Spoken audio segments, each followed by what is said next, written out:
Hi, welcome back to another episode of Secrets of an English Tutor. My name is Sarah Lynn, and this week our students were wondering about sentence structure, specifically how they can tell if a sentence is active or passive. Now, this is a key skill that will be thoroughly developed in year 6, especially in preparation for the SATs or the 11 plus exams.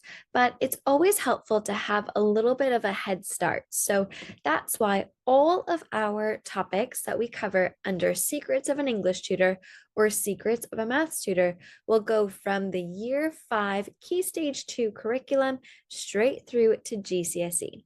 So let's jump in to this week's topic. How can I tell if a sentence is active or passive? First, it's really important for us to understand the difference between the active voice and the passive voice.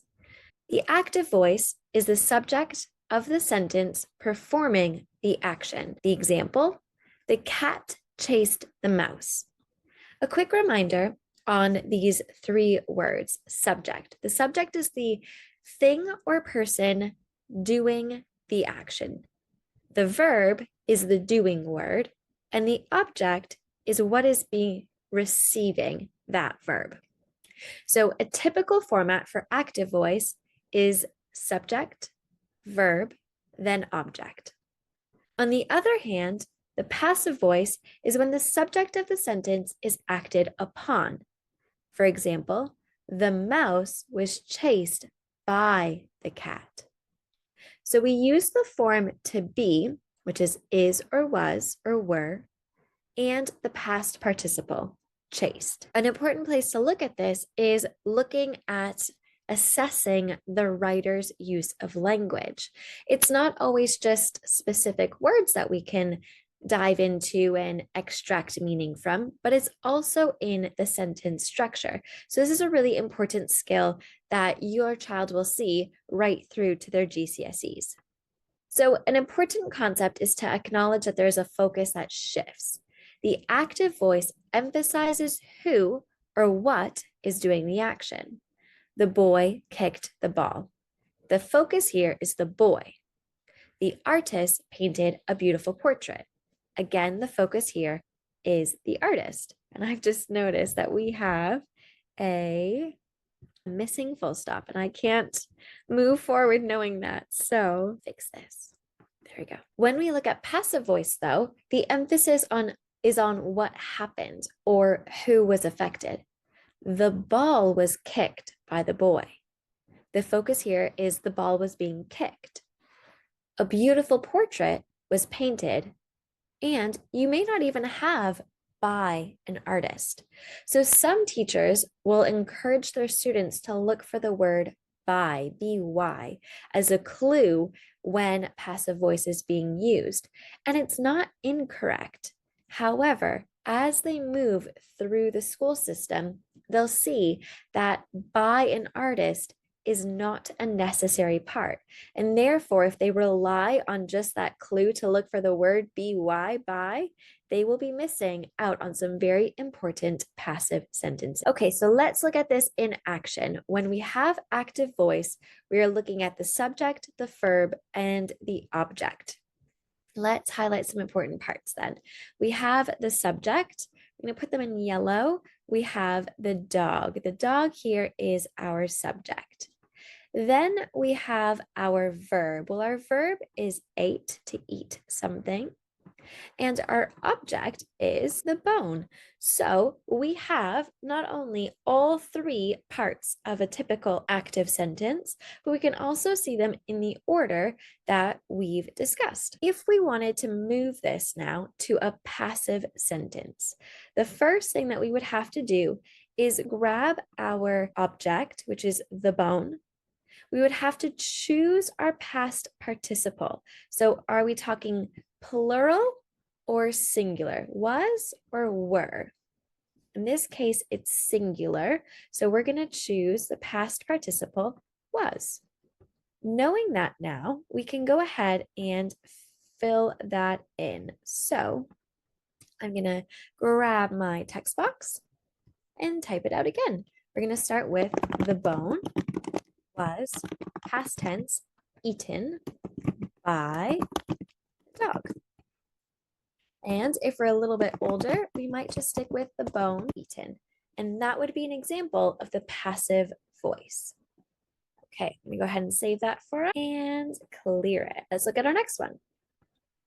Active or passive. So let's give this a go. The chef prepared the meal. Is this active or passive? A really good clue to get you started is to analyze where things are. So the chef we know is our subject. Prepared is our verb. So that must mean that the meal is our object. The SVO process reminds me that this is an active sentence. If you thought so too, well done. You are off to the races. Next one, the engineers designed the new bridge. So very similar. We've got more words, but let's see if we could use the same skill. I'm going to give you a minute.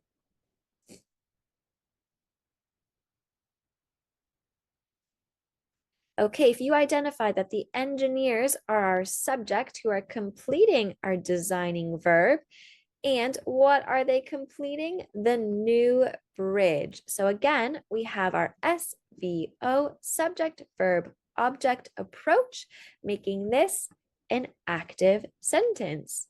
If you are on the same page as me, well done, you are getting it. Active or passive? Funding for schools was increased by the government. Again, I'm going to give you a moment. Let's see if you could use the process that we had. Where is our subject, our verb, and our object?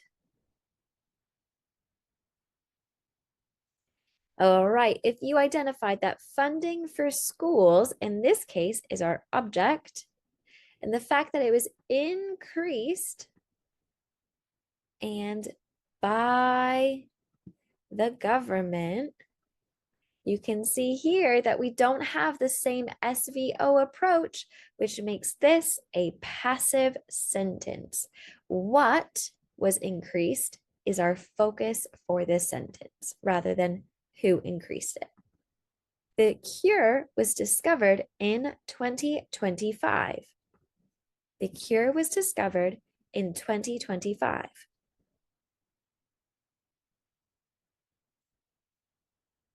This is a bit of a tricky one. There are a couple of clues. We can ask ourselves, what was discovered? That's usually a helpful place to start. Start with your verb. What was discovered? Well, the cure was discovered, which makes this the object. Who discovered it? Well, that's not in this sentence. So right now, our sentence has an object and a verb. It's missing a subject, but it's not incorrect. It's still a passive sentence. We could have written by so-and-so, but instead it was more important for us to know when it took place. So those are the little tricky ones, sneaky ones I told you, where you may not have the clue of the word by. So the first thing that we do is to ask ourselves, what is the focus of the sentence? The person or the action? And where is the verb? So we have the meal was prepared. Okay, prepared is our verb. What was prepared? The meal. Because it's the meal that was prepared, that is our object, which again makes this a passive. Whoa, took a little while there, but we got it. This is a passive sentence. Hamlet's inner conflict is explored through the ghost. Need my full stops. Good thing we're checking this over. Okay, Hamlet's inner conflict is explored through the ghost. So is explored. What is explored? Hamlet's inner conflict. That is our object because it is being explored. And it's through the ghost. So through, by, maybe, but no matter what, because we have our object first, we know that again, this is another passive sentence. The homework was completed on time. Are you getting the clue as to what we're focusing on? The homework was completed on time. Where's our verb here? Completed. What was completed? Our homework, making this the object. Again, another passive, passive sentence. So, an important thing to remember is that we will not always have the word by as our clue. This might be how your teacher in Key Stage 2 has taught you, so that way there you have a reference point, but you are not just looking for quick fixes. You are looking to truly understand. And to understand is to know that we have a specific formula to creating a sentence. If we start with the subject, then a verb, then an object, we have ourselves an active sentence. Well done, you. If we have a different format or our object begins our sentence, then we have a passive sentence. We are looking at where the focus is placed in our sentence structure. Now, why would something like this be important? If your child is preparing for the 11 plus or SATs or even GCSEs, in SATs and 11 plus, they have specific questions asking, is this a active or passive sentence? So that they do it explicitly. As you move through the key stages, your child is going to be looking to write their own essays and stories and creative writing and analyze the author's choice of sentence structure. So being able to identify it within somebody else's writing is just as important. I hope this was helpful. I would love to hear your feedback. And as always, join me next week for our maths focus. Speak soon.